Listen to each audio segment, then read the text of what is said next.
Okay, well, I know it was a tough night last night for you.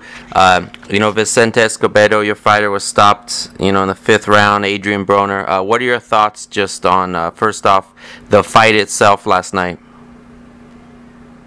Well, the fight itself, I did what I had to do. It was my job to protect my fighter. He was mentally beat because he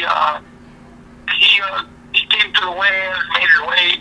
He was prepared to fight, and the fact that Broner didn't make the weight, it threw him off because he was 4.2 pounds over the weight limit, and right after the weigh-in, he had 2 more hours to bring the weight down at least. But instead of him, making an effort of dropping at least a half a pound or just making an effort, he got off the scale and started drinking water. But we ended up taking the fight because at the end of the day, Vicente, even though he did everything right, at the end of the day, he was going to be the victim because a lot of doors were going to close on him. Maybe he would never get an HBO date for not taking the fight. Maybe another big network would not allow him to fight. And, he got compensated with a little more extra, with a lot more money. And we came to fight. I knew Adrien Broner is very strong. And, even the following day, they did an early morning weigh, and he weighed in at 143 and a half.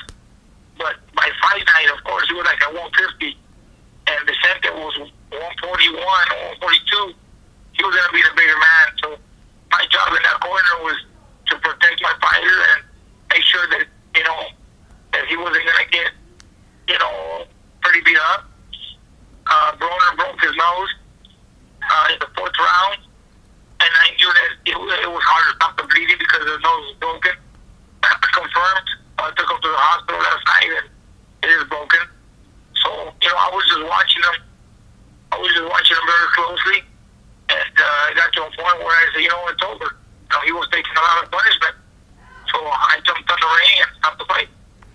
And there was a lot of confusion. Before the fight, people were saying the fight's on, the fight's off. They said that, it sounded like Vicente wanted to kind of walk away because the situation wasn't fair. What was it like all the back and forth, not knowing if the fight was going to happen? What was that like for you? Well, at that point of the fight, I let them make decisions because Vicente's brother and part of the team, Vicente's part of the team, they have a lot to say so. And I'm the trainer. And at the end of the day, I didn't want to give an opinion that at the end of the day was gonna go down, and I didn't want nobody pointing fingers at me. If that boat sank, if that boat sunk, man, I didn't want nobody to point the fingers at me and saying, "Okay, we told you." So I let them decide. It was an all-day negotiation. They were coming to the center room and offering more money, and he was just saying no. Well, not him, his brother was saying no, we gotta get the fight, and then the other fight, which was impossible. So they were just negotiating back and forth. That's why they were like saying it's on, it's off, it's on, it's off. But basically, the fight was always off till about 2 or 3 hours before the fight. Okay. And what do you think of Adrien Broner's his future at 135 and even 140? Any opinions on him as a fighter? He's